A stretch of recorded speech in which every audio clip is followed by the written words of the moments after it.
Hey, everybody, Jen Hatmaker here, your host of the For the Love podcast. Welcome to the show. I love it when I get to introduce a brand new series. That's always one of my favorite episodes of every year when we get to roll out the next handful of weeks where we're going to kind of gather around the table around a central idea. And so today kicks off a new series called For the Love of Calming the Chaos. I don't know if I need to explain why we chose this as a series right now. Um, it almost makes me feel emotional. I feel a little tight in my throat when I just think about there's just days right now I look around the world and just go, this wasn't meant to be this way, like everything is so noisy and it feels so chaotic, and there's so much just loss and struggle and dissension and disappointment.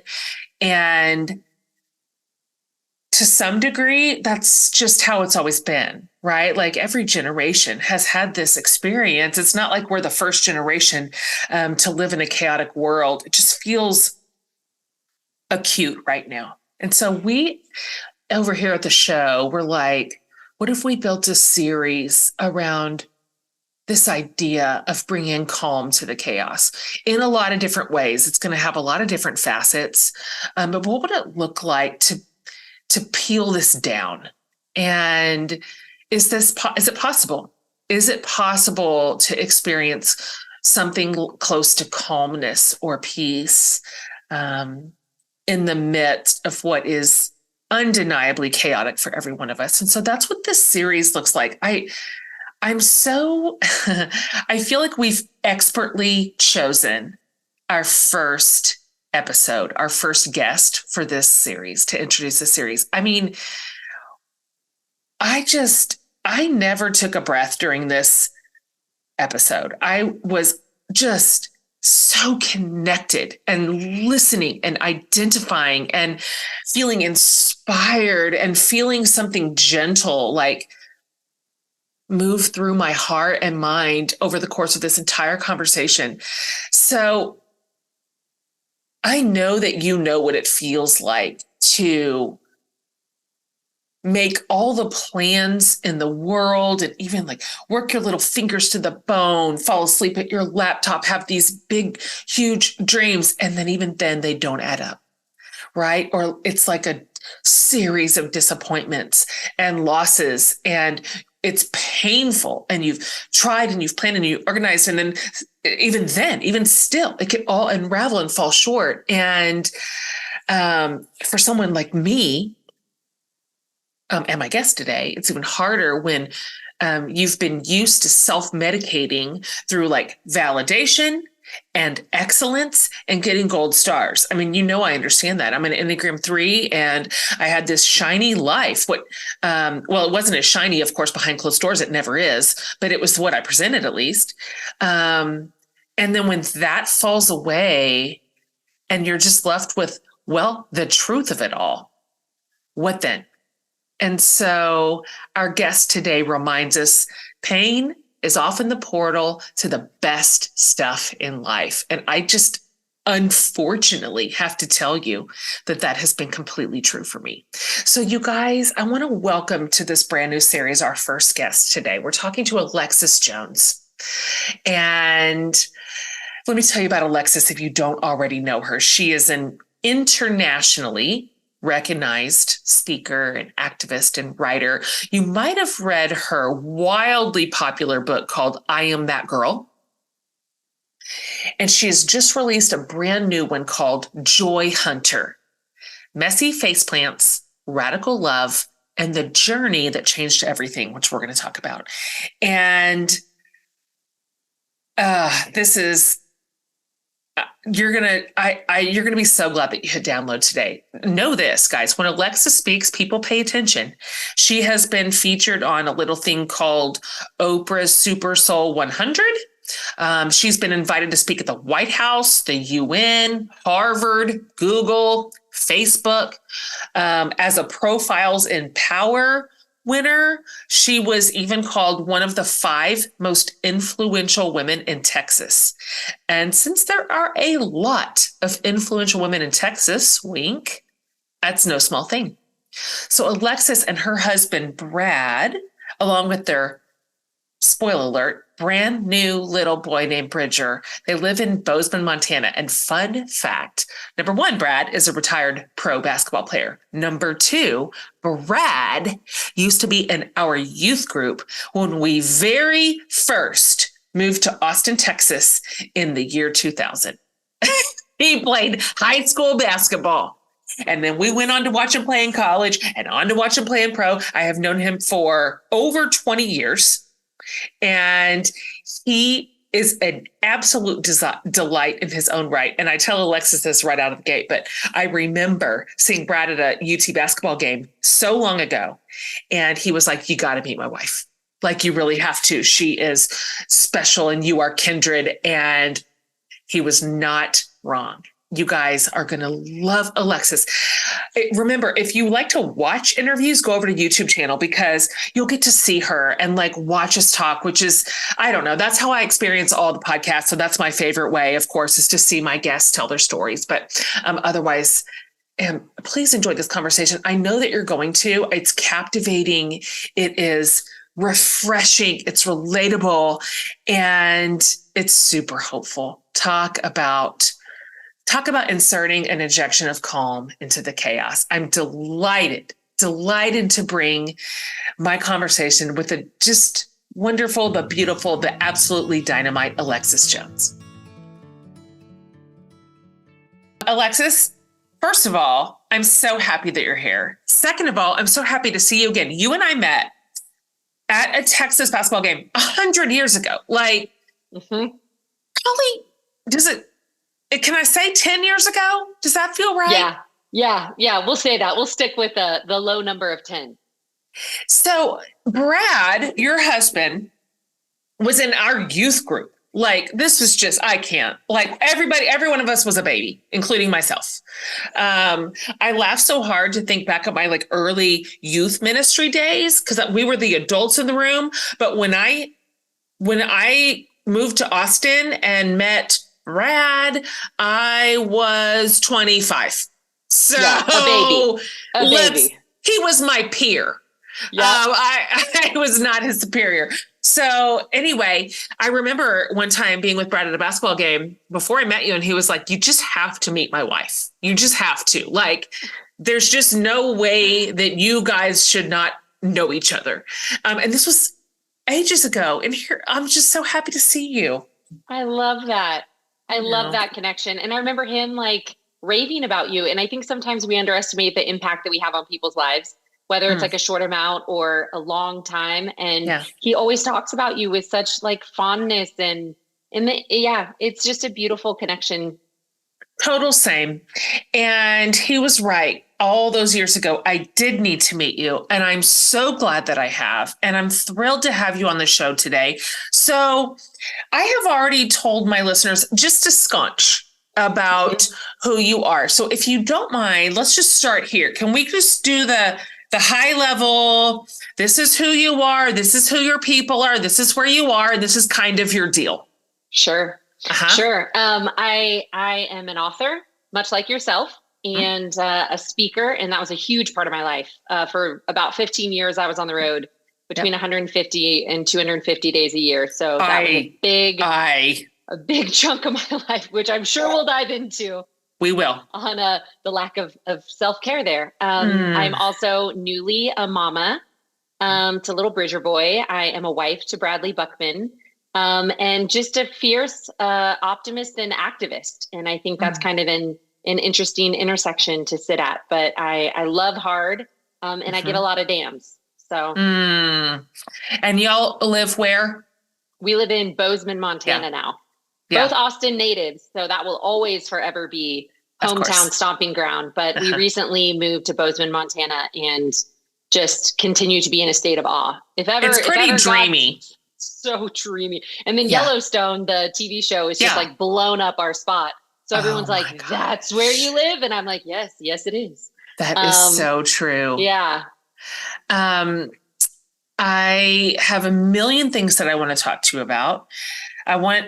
Let's start here. You have built a very incredible life. I am a person that you can understand this about. I also love a gold star. Never met one I didn't love. And so I think sometimes it's possible that whatever it is that we're building, our life, our work, our career, is a response to how we are feeling inside. We are building at something or out of something. And so you mentioned, and you've talked about this a lot, and this is what we're going to dive into, that you have been people pleasing basically your whole life, which, as you say, was to overcompensate for a feeling of not being enough on a cellular level. I feel that in my gut. Like I felt that sentence in my gut. Let's talk about this. Let's just start there. Can you remember when you started feeling that way about yourself, that something about you was not enough on a cellular level? Yeah. I mean, I think that for me, it was growing up in Westlake in Austin. And it was this Tell everybody what that means. Yeah. So Westlake was an incredible school, but also reeked of privilege. And it was a very, very wealthy neighborhood. And we were kind of the kids from the other side of the tracks. We lived in Cuernavaca. And I remember being on the school bus, and there was one of the bullies on the school bus, and they would chant "Querney rats." And I remember being a little person on the bus, knowing that I was being made fun of, knowing that they had things that I didn't have. And I have this distinct memory of like staring out the window and like pretending like I couldn't hear them, right? Pretending like I was above it. But my fist, I was like balling up my fist because I was so angry that something felt so unfair. And I had grew up with 4 older brothers. My mom was a single mom working 2 jobs. She actually worked at Deep Eddy, was her second job, which was a local bar in Austin. And she was a paralegal during the day, Deep Eddy, bartending at night. And then in the morning, before we showed up to this very wealthy school, we would actually go and clean the bar. So in 4th grade, I was like scrubbing urinals and stocking beer, and had a very different experience from a lot of my friends that I grew up with. So I think that was just kind of the first very tangible, there's a difference here, and feeling like I wasn't enough. And then I think that certainly got compounded with a lot of other things, but that's my first distinct memory of being a little person, in elementary school, and my mom's car getting made fun of because it was a total beater, and it, like the roof was rusted. And so I think that was kind of where it began. Maybe just that first sensation of, man, I'm not like everyone else here. And somehow internalized that something was wrong or different, or wishing that things were different, I guess. So that metastasized. And then you build this set of behaviors and patterns and responses around that internal missing piece, which I know completely. Like I had some real formative years, like 4th and 5th and 6th grade, where I just felt like such an outsider and so teased and so awkward and so. I think about it to this day. I'm on 48 years old, and it did inform a lot of the way I behaved for 3 more decades. And so you built a life out of that. And so when you were in, let's just say, peak pleasing people mode, which we're also going to dig into. What did your life look like? What did it look like externally, and what did it look like internally? I think it felt like a blur. I think it felt and looked like a blur, in that the velocity by which I was operating was so neck breaking speed that everyone around me, I think the way that it presented was I was just busy all the time. And I was always doing these like amazing things. So when I wasn't on stages and, out there getting national awards, I was like hiking mountains and traveling all over. And so I think it was very impressive to people, probably unrelatable, quite frankly. But I think that's how I hid. I hid behind what I perceived as extraordinary things. And I thought if I could present kind of this like cardboard cutout of myself, and I could offer you something that was such a shiny version of me, Definitely. that you wouldn't see what was behind it. So I always think back about Easter and Thanksgiving, and we would always go to my aunt and uncle's house to celebrate with our entire family. And I remember my uncle at one point being like, "What is Wonder Woman up to these days?" And I was like, "Yes." I'm like, somehow keeping up the act. Like people are still, and then I would just have things in my back pocket of like, "Oh, just got back from Tibet. I went and hiked 150 miles to the base camp of Everest." Yeah. Like I needed these like one-liner things that felt extravagant. So I think from the outside, that's what it looked like. It was very mercurial. And I was always, people would say, it's like, I never know where you are. Are you in town? Are you on a plane somewhere? And I think the inside was this fragility of like, I'm going to be found out. There's a fraudulence of like, it's just a matter of time, kind of like a shark. If I stop swimming, I am going to die. And so if I don't have these things that I can pull out of my back pocket and impress you with, then maybe I'm not extraordinary at all. And maybe I am simply an ordinary girl. And for me, that was never enough. That was my biggest fear. That was like the haunting shadow that I couldn't get away from, was this idea that I had to affix the extraordinary things onto me because I wasn't enough as I was. So I'm thinking about my listeners and primarily women, but we're all just, turns out, ordinary people. Exactly. As it turns out, that's pretty much what everybody is, no matter what the outside looks like. We're frustratingly just human at our core. And so one thing that I know about my community, my personal life as well, obviously, is that whatever we have planned or thought or perceived or expected, we will deviate from it. Like you just will, whether by hook or by crook, right? By choice or by force. And it's just fact. And so we're going to lose something, and something's going to go sideways, and something's going to go wrong, and something's going to break apart, and something's not going to work. But sometimes when those start to compound, starts to feel like a bit of a tidal wave and chaotic, and it's hard to wrap our arms around how to see our way through. And so I think that is a lot of us, this moment kind of right in that space where we decide I have to do something differently. Whether I wanted to or I'm forced to, it doesn't really matter. But like, so it has all converged to a point where I know I need to do something differently. So in the context of the story that you tell in Joy Hunter, what was that breaking point for you? How'd you get there? Great question. I think it was exactly what you said. It was the tsunami that when it rains, it pours. And there was no more like white knuckling that I could present this perfect version of myself to the world. And looking back, of course, like what a gift, right? Because the gift of absolutely falling apart and losing everything that you think makes you matter. That's because it's in that space that you realize you mattered all along. Like you said, like we are so extraordinarily ordinary that is the beauty. And I didn't have that life lesson yet. And so for me, it was just, if you can imagine like holding on to like 15 different spinning plates and being like, oh no, like one more can't tumble. And for me, it was a combination of COVID hit. I had been preparing to potentially run for office in Texas. And that seemed like the pinnacle of my life's career would be how I could be of service.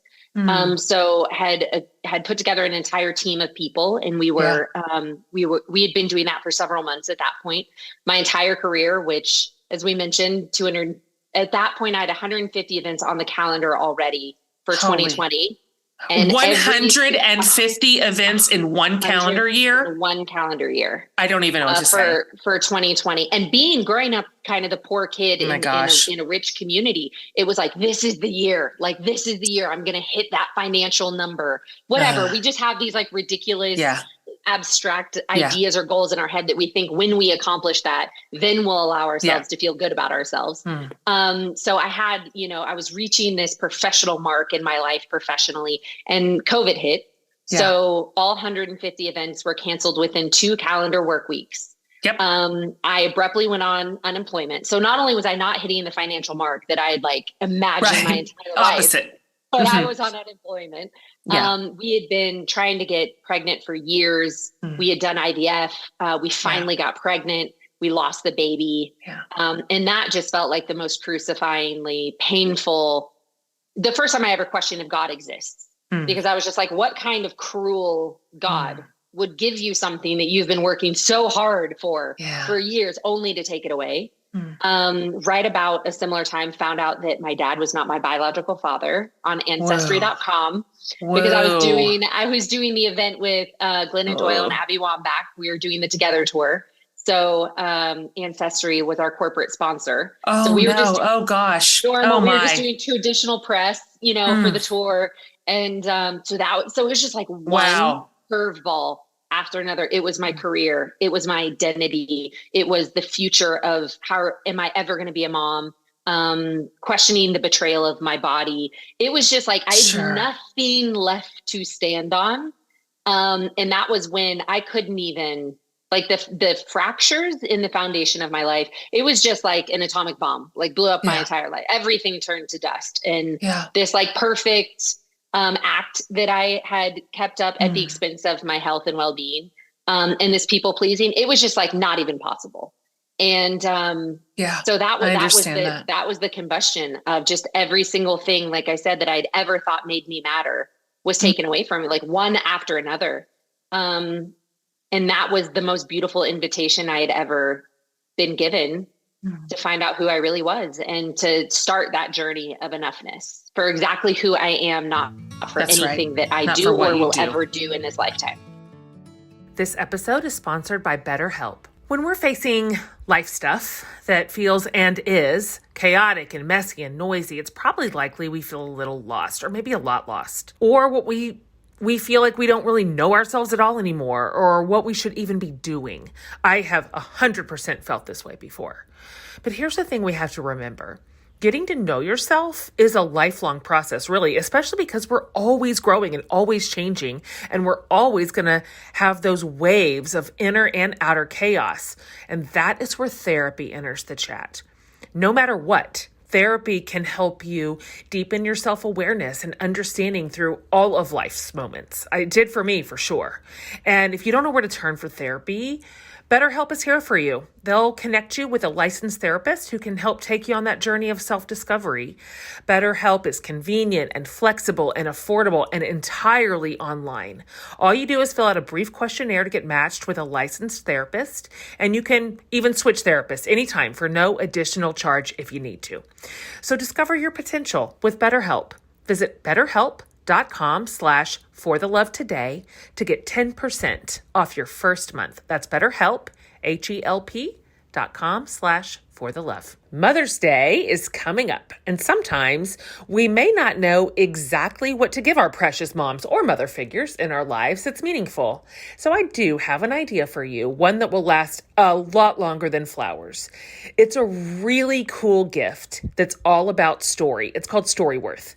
It will actually, you guys, be a gift to you too, and your whole family. You'll see. That's because Storyworth is an online service that helps you preserve precious memories and stories for years to come. It's so unique. I've never seen anything like it. So every week, Storyworth emails your mom, or really any of your loved ones, a thought-provoking question of your choice from a long list of options. And every prompt asks something you've probably never thought to ask, like, what's the bravest thing you've ever done? Or what was something you were surprised to learn when you moved out of your parents' house? Stuff like that. And then after a year, Storyworth compiles all those answers, including any photos they upload, into this gorgeous book the whole family can share for generations. I did this with my mom and then gave a copy to every single person in my family. It was so special. I was obsessed. Storyworth is such a thoughtful gift, and it connects you to the people you love most. Also, I've had a Storyworth going for my ride or die besties. You'd be shocked what we have discovered about each other or the things that we've remembered that we had forgotten. It is such a connector. So give all the moms in your life a unique, heartfelt gift that you will all cherish forever. Storyworth. Right now, you guys, for a limited time, you'll save $10 on your first purchase when you go to storyworth.com/forthelove. That's STORY WORTH.com/forthelove to save $10 on your first purchase. Storyworth.com/forthelove. And so let's talk about, and it's the beginning of the pandemic. So a lot of our avenues are cut off from us. We don't get to just do some of the things that we might have done otherwise. Like, what a weird time to be isolated. I lost my marriage at the in July, and the pandemic started in March. And it was just like, so what even is life? Like, what even is life? And what even am I supposed to do? And where am I supposed to go? And we're in isolation. It was just, 2020 was a life-changing year for me too. What'd you do? Like, can you walk us through some of your early choices and how you got there? Yeah, I think the first one wasn't even necessarily a choice. It was probably a survival mechanism, which, as you said, as these things are compounding, then you add the entire fear of a pandemic, you add a layer of isolation. And I think for the first couple weeks, again, back to that blur. So it was an irony that it was a different kind of blur, because it was a blur of stillness. And I would wake up every day and come outside, and this was pretty soon after our miscarriage, and I would just cry. Like I was someone who had a hard time meditating, right? I was someone who was like, sit down and like turn your brain off for 10 to 15 minutes. That sounds impossible. And looking back, my ability to have sat in our living room and stared at a wall and just like tears, just like coming, like streaming down my face for hours and days upon days and several weeks of like just the inability to function in any kind of normal way. And I think it was, again, looking back, probably a level of shock of like all these different components and the scrambling of like brain of, and I love that you just said, like, you don't even know what to do. Like, you don't know what to do. You don't know where to go. You don't know who to call. So it wasn't like in that moment, I was like, well, I have such a resource of self-care tools. What should I pull out of my tool belt? I was just like utterly paralyzed, I think, by gripping fear and just not knowing who I was without all of these things. So that was that. And it's important that I say that, because I think it wasn't just like, and then here were the 5 steps of how I moved on. And this is how I hunt joy. And I just think like, that's so much BS. Like we have to talk about the face plant, and we have to talk about how painful and hard and scary and it felt like forever, the face plant part. Because I think when people are in that, they need to know that it's okay for that to feel like forever. And of course, you know, there's going to be an expiration date to that, but it doesn't feel like it in real time. So for me, I would say like the first thing I did was maybe the first time in my life, I allowed myself to be exactly where I was. Without trying to anticipate or without trying to bypass the emotions that I'd probably been running away from my entire life. And I just let myself sit there in the darkness, my internal darkness, and just be really sad and grieve all the things I felt I was losing my career, losing opportunity, losing a future, losing a baby, losing an identity, that I just let myself be really, really sad. And then our best friend was in a really similar place for totally different reasons. He was coming out of a divorce, and he was heartbroken, and Brad and I were so heartbroken over our miscarriage. So there came a moment where the invitation was, do you want to go on a road trip?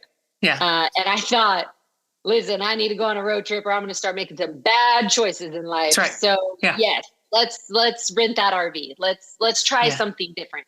But I certainly didn't speed up the faceplant part, the really, really sad, like on the ground, snot everywhere, heaving, crying. Like I did that for a long time.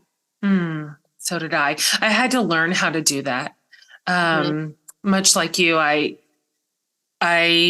just in general live in the top half of the glass. I was just kind of born that way. And it's the worst, frankly. and have always struggled. And I've always struggled with hard things, with hard feelings, with big feelings, with loss, with grief, with sadness. I always want to hustle that through to resolution. Mm-hmm. I always want to find the through line and get to the other side of it. And sometimes life shatters so completely that is literally not an option. It just simply isn't. You cannot bypass it. You cannot bypass the sorrow and the grief and even just the paralysis. Like I can remember in my early days of this very similar year that I had as you, I remember my mom sitting in front of me being like, you have to eat a bite, like one bite. Like that's where I was at. I was at the base level of eat a sandwich. Like I couldn't even muster that, much less what am I going to do with my shattered life? Like I was like, how am I going to sleep more than 25 minutes at a time? And can I eat a sandwich? That's it. That was the day. So I think it is important to say there's that place. Yeah. And frankly, we have to have it. Yeah. We have to have it, and we'll suffer worse if all we do is resist it. If we try to route around it. Yeah. I think that's such a beautiful, that concept of resistance, right? Because I think that we don't have classes growing up teaching us how do we deal with grief and how do we deal with sorrow and how do we deal with hard feelings and hard experiences and how do we process trauma? Like we're not having those conversations. So I think we live in a society where right now it's so easy to numb and it's so easy to distract ourselves so that we don't have to feel all the feelings that are uncomfortable. And it's that resistance. I don't know about you, but in that like people pleasing and how can we not have to deal with any of those hard feelings? And it just feels like it continues to compound. And so that's why I think for me it was, and I'm curious if for you with your marriage ending in 2020, like sometimes that tsunami has to be the thing that wakes us up, has to be the thing that we can't possibly like fumble our way through it, but utterly shatters us. So that we can rebuild something that is more true and more honest to who we are. Completely true for me too. It wouldn't have been a path I would have chosen, or certainly the way in which it went down. But now, 3 years later, I can just say that offered me a new space to change some really important things. And so, it turned out for me to be an invitation too, but boy, what a path, what a doozy. Let's talk about what happened. So you're like, sure, I'll rent an RV. Yeah. Sure. That feels like the logical thing to do. Yeah. Let's the three of us rent an RV and just take our little broken hearts on the road. So what happened? Like three brokenhearted amigos. Yeah. And we're like, and basically it was just like, I had to get the hell out of Dodge. That's all I knew was that. And again, we talked about the isolation of the pandemic. The idea of grieving in isolation just felt so unbelievably unnatural. And it was already May in Austin, in Texas. So it's already blistering hot. Yeah. So it was like, we were basically like stuck inside our house. That was it. It was like in our house. It's not like we were going outside. So the idea of going on an RV trip, we were like, let's head west, like where it's cooler, northwest. It was something that I could look forward to. It was something that could take me out of my current state of sadness, which at that point, I had such an emotional anchor inside of my house of like walking from my bedroom into the living room, barely eating, sitting on the same couch in the same spot, staring at the same wall. And I just like reached a point where I was like, well, this isn't sustainable. It was just kind of this harebrained idea. None of us had ever driven an RV. And we somehow, my husband is a avatar giant, so he's 6'9". So we end up renting this like celebrity tour bus for $100 a night because this woman, normally she rents it out for like $650 a night, but it was a pandemic. Nobody was sure. Anyway, and it was early pandemic. So like, we didn't even know if we could get out of Texas state lines. We were like, they're going to see our Texas plates and literally send us back. We're going to make it to El Paso. We're going to make it 11 hours to El Paso. They're going to turn around, send us back. Right. And, so nobody was on the road. I mean, totally. So apocalyptic, but we're in this huge, I think it slept 13 RV tour bus. Gosh. And, oh my gosh. Brad the is three like, of you sitting there driving. It was like a Brad sized driving wheel. Like it actually fit him. But yeah, it was just like, get me out of this state. And quite literally, like both the mental, emotional state as well as Texas. And I think it was just to feel something different. And Right. and going into it, it wasn't, and I think these are like the best things in life. It wasn't like, I'm going to go on this trip and I'm going to have this life-changing journey. And then I'm going to, For sure. write a book about it. Like, I was just like, all I could think about were the next 10 minutes in my life. Yeah. And then of course, I think when we are open to adventure, and we are open to God showing up in her own way, in her own divine way, that, for me, of course, it ends up being this profoundly life-changing journey of letting go of the old version of myself that I was so terrified of ever letting anyone really see me. And so this journey was almost the like unlearning and the undoing and the remembering. Because I think that's the big thing. It wasn't like I like learned all of this new stuff, because I think like 13-year-old Lex like knew what was up. Like she was so clear about what she liked, what she didn't like, who she liked, who she didn't like, who she was. And then I was staring at this like 35, 36-year-old Lex who like I had so let the world convince me who like I should be. And I'd been such a good girl and I'd been checking all the boxes. And I think that was part of it, was I felt so bamboozled by life that I was like, I did everything right. I played by the rules and I checked all the boxes and I did all the things. Aren't I supposed to be happy? Yeah. Aren't I supposed to feel confident and feel good in my life? And so I think that was, that was the journey of the great undoing of my life. What did you remember? What did you rediscover? What had you buried? I think I definitely buried like the fun, silly Lex. Like there's the, like the part of me that loves adventure, the part of me that like Brad makes fun of me because like I'm always doing like accents and voices, and like I'm a really kind of a goofy person. And I think I had adopted this idea of being a very serious activist. And that I was talking about very serious topics, and that everything had to be like really intense, and everything had to be me like fighting for something. And so I lost the like this very whimsical, I'm gonna, I don't know. When I was younger, I just felt like there was this vibrancy to me that kind of didn't give a damn what people thought. And I missed that part of me. And so that was a big part of like reconnecting to that version of me that didn't have to be so polished all the time and so professional and so on point and so put together. It's exhausting. And so serious. So serious. My For the Love podcast has always been about sharing inspiring, thought-provoking, empowering, and entertaining conversations with literally some of the best people on earth, which is why I'm beyond delighted to be guest hosting the all-new Make Me Care About podcast. In every single episode, we are bringing awareness and attention to basically life-changing work from superstars in their respective fields. And I guarantee it won't necessarily be anything you expect. Like, for example, we're talking about everything from garbanzo beans and ninth grade to iodized salt, your kids' friend circles, and poop. Like, so much more, you guys. So together, we will dig into these, turns out, deeply important and impactful topics that get very little airtime or attention. And we'll explore the stories behind them.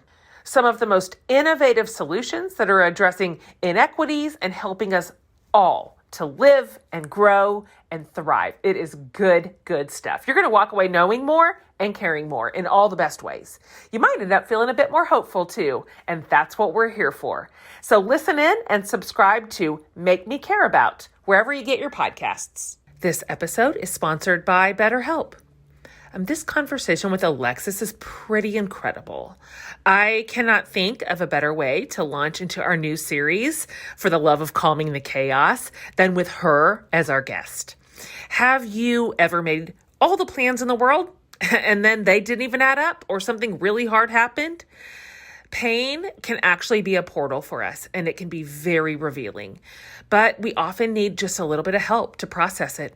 So for me, that's where talk therapy has come alongside to help. There are so many positives I've gleaned from therapy: positive coping skills, how to set boundaries, notice negative patterns, how to work through trauma. It's endless for me. If you're thinking of starting therapy, just give BetterHelp a try. BetterHelp connects you with a licensed therapist who can take you on that journey from wherever you are. So it's entirely online and designed to be convenient and flexible and suited to your schedule. So just fill out a brief questionnaire to get matched with a licensed therapist, and you can switch therapists at any time if you want to for no additional charge. Just discover what's possible with BetterHelp. Visit betterhelp.com/forthelove today to get 10% off your first month. That's BetterHelp, HELP.com/forthelove. I think the other thing that I've only learned in the past 3 years of like shedding that version of myself and coming back to a more authentic, more true. Even before this podcast, I was so nervous because I felt like I was going into default setting. I felt like I was like, oh my God, and my hair has to be this way, and I have to wear this outfit, and like I have to make sure the tech is all right, and I want to be so inspiring, and this is my first like interview back like since since I wrote the book, since like this new version of me. And I felt so nervous presenting this new version of me. Like normally I would have stayed up for 3 nights and like written out every single, like these are all the talking points that I want, because I didn't trust myself to just show up and to let that be enough and to share whatever I'm going to share. And maybe it's inspiring and maybe it's eloquent and maybe it's not, because I have a 6-week-old baby and I'm sleep deprived, So I think that was like the best, most freeing. And I love that you said the self-imposed, like how many invisible, unspoken rules are we living by?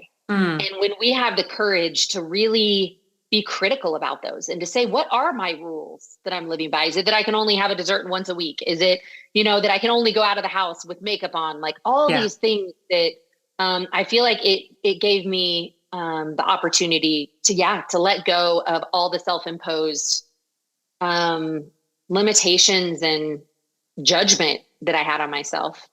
And it's been a different level of freedom that I've never felt so comfortable in my skin as I do right now.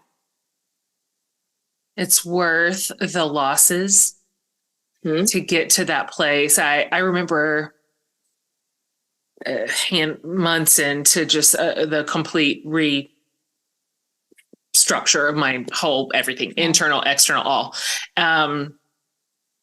where I thought I was talking to my mom. My mom had to come over to my house every day for a couple of months. And I said, it's so interesting because this is the very first time all the way that the outside me is the same as the inside me. I didn't have anything left to protect. I'd lost it all.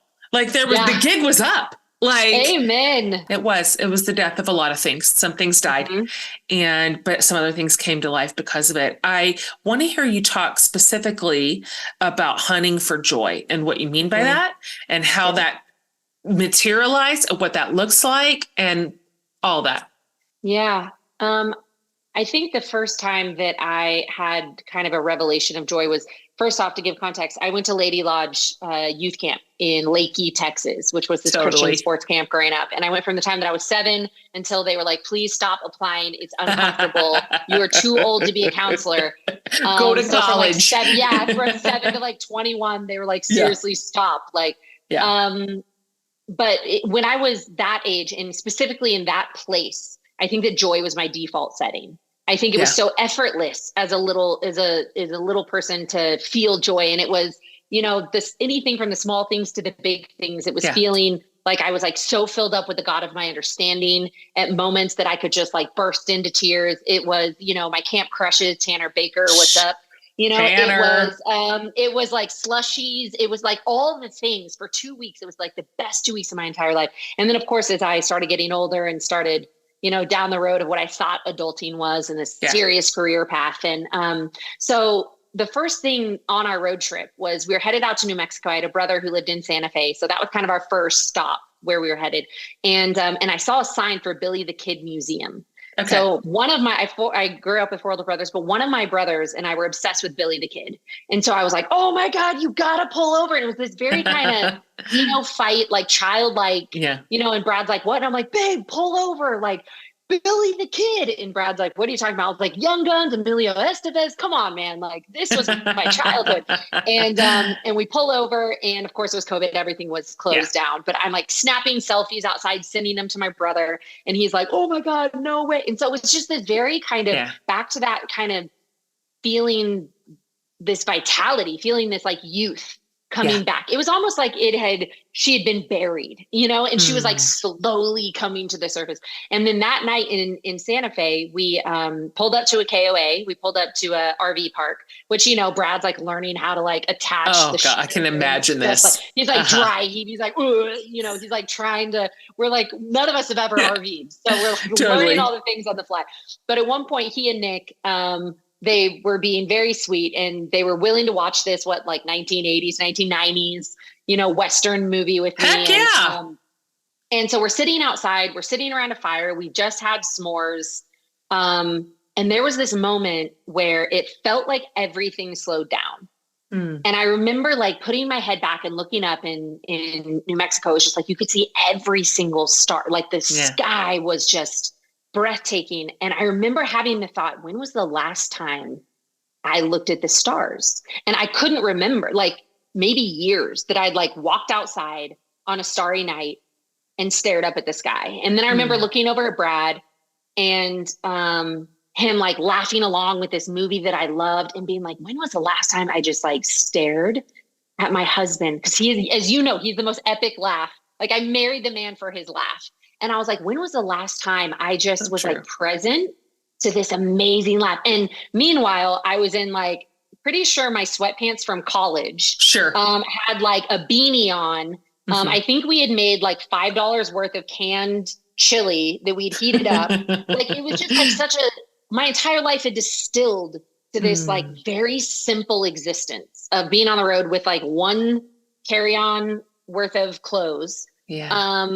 With our best friend, looking at my husband, eating canned chili, staring at the stars. And I just remember being like, whoa, this is so simple. And this brings me so much joy. And when was the last time I felt this joyful? And I think there was a distinction for me between happiness and joy, because happiness feels like this very temporal, fleeting emotion that like a cupcake makes me happy and then it's gone because I eat it and I want 10 more. Joy felt like this very internally sourced thing. Happiness felt very external to me. And so all of a sudden there was like this warmth, that what I referred to as this like liquid gold that was like inside of me that was like starting to move again. Because back to the beginning of the conversation, what an ordinary experience, like sitting in an RV, canned chili with my best friend and my husband, watching an old movie and thinking like, this is the most joyful I felt in years. And then it was kind of like, what happened? I think that was when I started asking those internal questions of like, where did you go? What happened? How did I get here? And then the next, month being on this RV trip, I just started collecting these like perfect tiny moments. And then it's interesting because I used to love Easter egg hunting. That was like my holiday, mainly because I was a super competitive little girl. But that concept of hunting for Easter eggs, of where are these brightly colored Easter eggs, like in the landscape. And I felt like that's what I started doing with my life, was like, where are these tiny little brightly colored Easter eggs in my life? And that became the concept of joy hunting, of like, it didn't mean that life was suddenly easy. It's not like we like, suddenly got pregnant immediately, or that my career came back, or that like nothing on the front of hard things had changed. The only difference was that now I was collecting these tiny, perfect Easter eggs. Even if it was like one a day, I was finding these perfect moments. And that's when I was like, ooh, being a joy hunter. How do I collect these in life? Because like you said, life doesn't get easier. So, okay. Can you bring us up to speed? This was 2020. Mm-hmm. So and this is all like beautifully written about in your book. And now you are a person who lives in Montana and you have a baby. So some stuff went down, some stuff happened. Down. Like, Yeah. can you kind of bring us to where you are? Yeah. Yeah, of course. So of our trip, and we went all over, we went to several different states. And like you said, this epic adventure. When we hit Bozeman, Montana, and it was so unoriginal because it was like summer in Montana, it was like so beautiful. Yeah. And we were here for a little over a week, and I had two really good girlfriends who lived here. And so we wanted to come here to see. It was like one of the many stops on our adventure. And I fell so in love with the Bridger Mountains and with Montana that before we had even made the RV trip back to Austin, I had already rented an Airbnb and basically was like, Brad, how do you feel about moving to Montana for a month? Meanwhile, I'm pretty sure I'd already sent the deposit. I was like, we are for sure taking it. And thank God, Brad and our best friend, Nick, were like, again, it was June in Texas. It was already 100 degrees. So like selling them on going back to Montana for a month did not feel like a hard sell. So we actually ended up flying back to Bozeman. What was supposed to be 1 month in an Airbnb quickly turned into 11 months in the same Airbnb until we finally got kicked out. And she was like, you need to like actually rent a home, or like I need to be able to like rent this to other people. I'm not a landlord. Right. Totally, exactly. She was like, no offense. And of course, during COVID, she was like, yeah, this is a great deal. But then finally was like, I am not a landlord. You need to get out. And so we ended up finding another place for a year, and we're just kind of this weird in between. And I also don't want to graze over like the 3 years of living back and forth between Austin and Bozeman. That was really, really challenging. Sure. For Brad and me, it was challenging on our marriage because I wanted to be in Montana so bad. And, we're hometown Austin kids. Totally. He played professional basketball, and he had retired and come back to Austin, and he was in commercial real estate. How can you compete with any other industry when you are in commercial real estate in the boom town of boomtown? You cannot. So you cannot. And everyone thought we were crazy. And we had a lot of resistance from people very close to us who thought this was insane. And I was the driving force. So I got a lot of the brute of that judgment was, why are you taking Brad out of Austin? Like, this is where he thrives. And so it was a really interesting moment for our marriage where I was like, no harm, no foul, but like, who's the tiebreaker? Because at one point Brad was like, did you move to Montana? Like, is that an option in marriage? Like, and I was like, I really hope you want to be here too, but it was that was a tough moment for us where it was like, well, who is the tiebreaker in marriage? And what if one person does want to move? And all I knew was that Montana, the awe of the mountains, the awe of like that beauty spoke to me in a way that was profoundly healing. So for the first year that I was here, and especially with COVID, I was hiking every day, and it felt like it was the panacea, like it was the healing that I needed. And I just didn't want to let that go. And so we were going back and forth. And then finally, after like 2.5 years, I finally capitulated, and I was like, okay, buddy, like, I get it. Like, your career, your job is in Austin. I can work from anywhere, obviously, as a writer. But if we need to move back to Austin, that's what we need to do. And then you talk about, you plan, God laughs. And finally, when I gave in, all of a sudden out of nowhere in 2 weeks, and there was still a lot more heartbreak on the baby front that I found out that my eggs, after doing IVF, that wasn't really an option for us again. So we had decided to get an egg donor, which already IVF felt a certain level of isolation. Infertility felt like a certain level of isolation. IVF felt like another layer of isolation, although I recognized the privilege in being able to afford IVF. And I was very grateful for that. And then when our doctor said, I don't see that as a path forward, an egg donor is really the next best option for you. So that felt even more isolating. I didn't know anyone that had ever had to online baby shop for, for a baby mama, online date for a baby mama. And then at a certain point we were told that I couldn't even carry. And so it was just like one, like grieving one thing after another of like nothing in parenthood and motherhood looked the way that we thought it was going to be. And it was so hard and so painful. For 5 years, we did this journey, and watching other people get this thing that you want so effortlessly when they're like, we weren't even trying. And I was like, and start stabbing myself in the heart, And so that was a real painful journey. And that was simultaneous while we were going back and forth between Montana and here. And then within 2 weeks, we had actually found a second opinion, a second doctor who felt like I could carry. With our egg donor, we only got 2 embryos. So it was really, we had little inventory. So it was a gamble for us to transfer one of those embryos into me. Yeah. We didn't tell anyone at this point. I was just like, I can't even deal with people's disappointment for us. Absolutely. And so we actually flew to Houston and did the embryo transfer. And then within 2 weeks, we did the embryo transfer. We got pregnant. Brad got, when I say literally a dream job fell in his lap in Bozeman, Montana. Oh, no way. Yeah, he works at the Crazy Mountain Ranch, which is the most spectacular 18,000 acre dude ranch in the entire world. And he's head of sales for that. And they're building a golf course. So, my man loves himself some golf. So it was it was golf, it was real estate, it was Bozeman. His boss, Sam Byrne, is the dreamiest boss anyone could ever work for. So Brad gets this incredible job offer out of nowhere.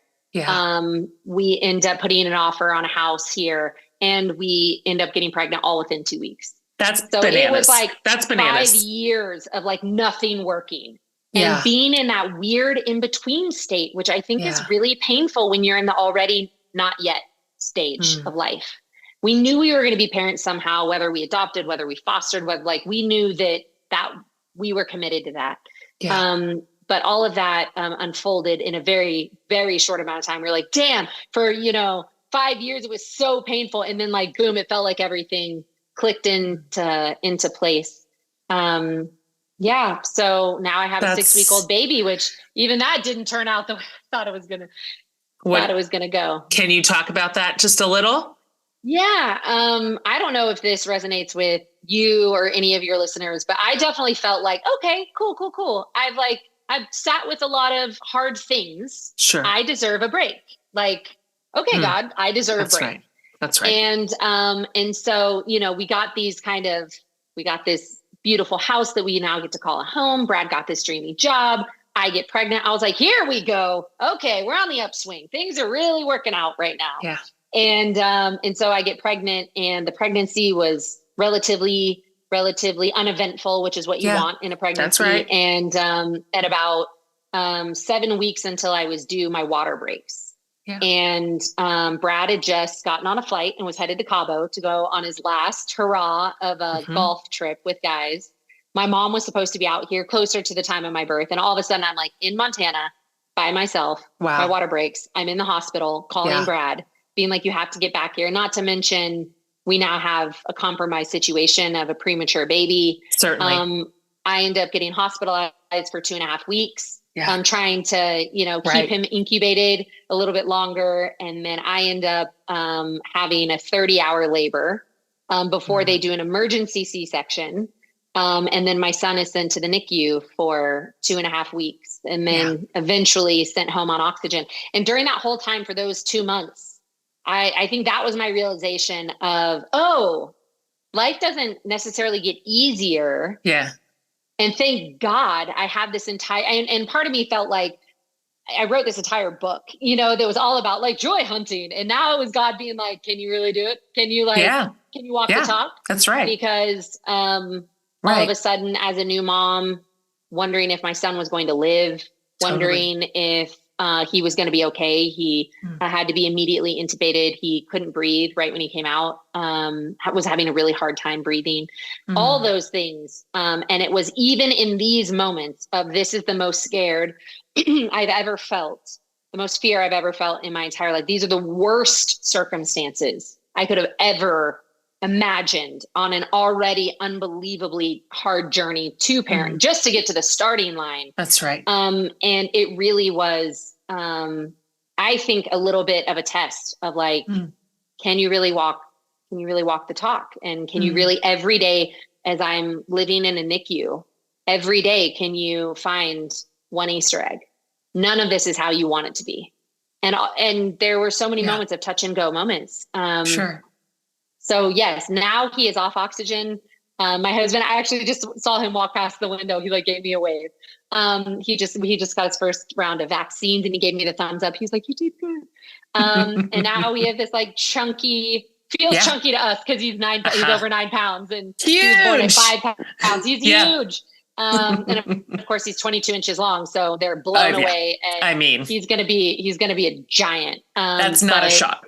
This is not a shock. You knew. Like, absolutely. So yeah, none of it turned out the way that I thought it would. And yet I think everything has turned out better. Yeah. And I think that's kind of frankly, the irony of it. That is the point. Like your story, your book, it's not a story you tell because everything turned out. Do you know what I mean? You don't, that's not it. It's not that it was hard and then I got everything I ever dreamed of and now I'm going to tell you about it. Like, that's not how it goes. That's not true. Like, it's not true. It's not true. And life just continues to be life. And it's not because we did anything right or wrong. It's because it's how it is to be a human. And so these principles are evergreen. They're evergreen in and out of seasons, like in and out of things that are going just right when you are just like the wind is at your back. And then when you hit yet another moment of like fear and potential loss or catastrophic suffering, it still holds. It all still holds. And so I think those are the only messages I can give a damn about at this stage of my life. Like, I don't want shiny, guaranteed outcome messages. Nope. That's not real. Those don't work. They do not bear out. And so I only want the ones where it has to be true at all times. Yeah. Can this be true today? Can it be true in 2020? Can it be true not just for me with every amount of privilege at my fingertips? Is it true for anyone? And so those are the ones that I gravitate to. And so I love that you are kind of wrapping your story by saying, even with this like much wanted baby, even then, that was a hard entry. Yeah. And it was scary. And it wasn't like, wasn't. You still had to practice all this. Yeah. And practice it every day. Like, as any new mom knows, any new parent knows, I'm practicing it every day with when you're battling sleep deprivation and sore nipples and all the things that are hard and painful of being a mom. And yet I'm still searching for those Easter eggs, those perfect moments where when I'm feeding my son and he like wraps his tiny hand around my finger and I'm like, there we go. There it is. Easter egg. There it is. Got one. There's my moment. Filled my quota. An interesting thing about the book is that when I finished it, we still weren't pregnant. We still didn't know what the journey looked like. That's it was still going to be another year. And as you know, publishing, takes a year and a half. And so at the time, my publisher was like, I love that you are ending this book without a bow on it. It's not like I ended the book. And it's interesting to look back and read it now. That's right. Because I even say, like, I wish I could finish this book and tell you that I had a sleeping baby next door. I wish that I could tell you that like my career came back and it was like more successful than ever. I wish I could tell you, but the reality is I am still in the midst of all of the hardship and all of the pain. The only difference is that I have this fundamental belief that there is purpose to our pain, even if I can't see it yet, that it will be revealed. And that gives me solace and comfort in the midst of it. But also that every day I can find not 50, not 10, one moment of absolute joy. And that is enough for me. And that feels like, to your point, of a philosophy that is evergreen. That is even in the midst of sorrow and grief and sadness and hurt and pain and betrayal and disappointment and all the things that are so human, that we can find one moment, one shiny, lightning bug in the midst of our darkness. And if we start collecting those, it's shocking how quickly we have a jar full of brightness. That's right. So the book, you guys, is called Joy Hunter, Messy Face Plants, Radical Love, and the Journey That Changed Everything. So excited for you. Thank you for the labor of writing it down. Writing it down is its own healing process for most of us, but it's also, you have to dredge up a lot of pain too to do it. Yeah. So it is a labor. There's a cost to it. And so thank you for paying the cost. Also, fun fact, you named your baby Bridger after the mountains. I can't do it. I did. It's just too, I did. It's too much. It's too meta. I can't handle it. It is a bit meta. And his name is Bridger. Bridger Austin is his middle name. So we were like our two favorite places in the world. That's right. Tale of two places. That's so perfect. One last question. Yes, ma'am. Everybody gets this. Every guest, every series. I borrowed this question from Barbara Brown Taylor. She's an Episcopal priest and I love her. And also you can answer this however you want. It can be like beautiful and lovely and profound, and it can be absurd. I don't care. We get all things and we love all answers. What's saving your life right now? I'm going to have to go with two things. I'm going to say sleep and my husband. For instance, like I slept upstairs last night because I was like, babe, I have my first podcast back. And he was like, I got little man. And he took him for the entire night and let me get sleep. So the combination, I don't get sleep without my husband paying a hefty, amazing toll. And he is, as you can imagine, the dreamiest partner. And that man was built to be a father. But that may sound really simple, but no, it doesn't. I realized quickly in parenthood that sleep is over. It's just a series of napping. That's right. That's it. That's my future. That's where I am in life right now. Oh my God. It doesn't. It doesn't. Yeah. There comes a night where you crack open your eye and the light is coming in from the sun. And you just, for 1 minute, you just think, this is it. I've achieved nirvana. I slept through the night. My baby slept through the night. I can't even imagine. I know you're not there. Yeah, I'm not there. I'm so far from there. So not there. It does come. I wish.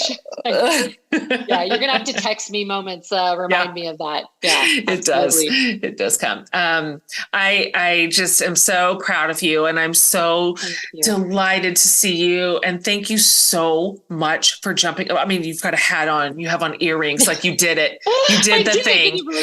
No, I cannot. Not at the 6 month mark. I mean, it's usually just wet breasts from milk and I know. I remember. I told you that's why I'm wearing black. That you can't tell. That's right. That anything is happening. Perfect. Last, can you just tell everybody that would like to know more, that would like to read the book, that would like to follow along with your little fun little life, where to find you? Sure. To find me online, social media is just at Alexis Jones, and the book can be found anywhere books are sold. Your favorite local bookstore, Amazon, Barnes & Noble, Target, you name it. That's great. We'll link to everything, you guys. So we'll have all your stuff for you. Okay, sis. Thank you so much. So much love to you. Your husband that I love, your baby that I'm just so delighted is a part of our little world. I just couldn't be happier for you. Could not be happier. Thank you for being here today. Yeah. Thanks so much. All right, you guys, isn't she fantastic? As mentioned, if you go to jenhatmaker.com under the podcast tab, I'm going to have this whole interview, all the show notes, and then I'll put all of Alexis's links up to her socials and all her work so you can read more and see more and follow along. What a delight. What a great story, right? What a great story. I'm inspired. I really am. I'm inspired by that and deeply relating to everything she said today. And so come back next week, you guys. This whole series, Finding Calm in the Chaos, is fire. And it's more of this. It is more of this. It's less do, right? Achieve. It's more where's the calm? Where's the peace? Where's the joy? Is it still possible even now? And my thesis is that it is. And so I think you're going to love the whole series. If you have not already subscribed, do so, and you'll never miss an episode. So you can listen to this wherever you get your podcasts. We are delighted to continue to serve you, podcast community. You know how much we love you. So on behalf of Laura and her whole crew and Amanda and I, we love you, and we'll see you next week.